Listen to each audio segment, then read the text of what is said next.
मैं पूछना चाहता हूं, मैं इस समय एक चलन देख रहा हूं, तमाम मौलवी और मौलाना इस समय एक बयान दे रहे हैं, कह रहे हैं गाय को राष्ट्रीय पशु घोषित करो। अबे हमने कहा कि गौ हमारी माता है, जन्म जन्मांतर का नाता है।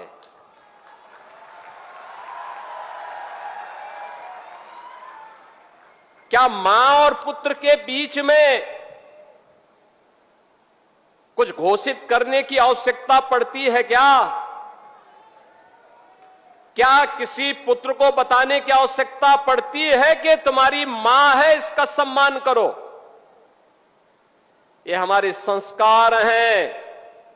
हमने अपनी मां के बारे में जो सम्मान का भाव रखते हैं वह भी, और हमने गाय को माता माना है, तो गाय तो हमारे लिए माता है, वो पशु नहीं। पशु तुम्हारी बुद्धि है जो तुम हमारी गौ माता को पशु बोलते हो।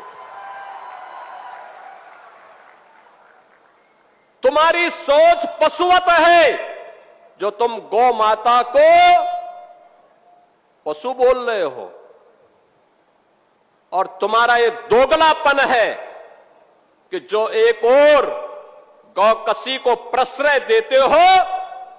मैं देख रहा था बकरीद में तमाम उनके चेले चपाटे अपने सोशल मीडिया हैंडल पर बकर ईद पर गौ माता का चित्र दिखा करके कह रहे थे कि बकर ईद की बधाई दे रहे थे।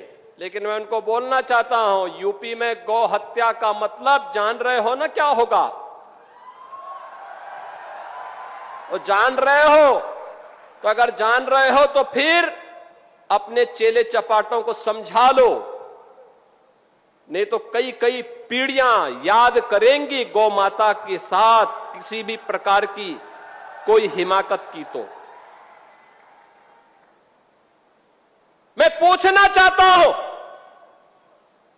ये वही लोग हैं जो हमारी गौ माता को कह रहे हैं कि राष्ट्रीय पशु नहीं। अरे गौ माता तो स्वघोषित राष्ट्र माता है, उसको किसी को राष्ट्र माता घोषित करने की आवश्यकता नहीं। वैसे ही जैसे हमारी माता के बारे में किसी को परिचय देने की आवश्यकता नहीं पड़ती, जैसे गंगा माता के बारे में किसी को परिचय देने की आवश्यकता नहीं। हम सब गंगा माता की आरती करते हैं, गंगा पूजा करते हैं, अपने साथ गंगा पुत्र जोड़ करके अपने को सम्मानित महसूस करते हैं। हमारे तीर्थ मां गंगा के तट पर हैं, हमारे सारे संस्कार मां गंगा के तट पर संपन्न होते हैं। क्या कोई हमें बताएगा कि गंगा हमारी माता है? ये स्वतः स्फूर्त घोषित है, किसी आक्रांता कोई बताने की आवश्यकता नहीं। ये हमारे संस्कार हैं। हमने गौ को माता माना है, हमने गंगा को माता माना है,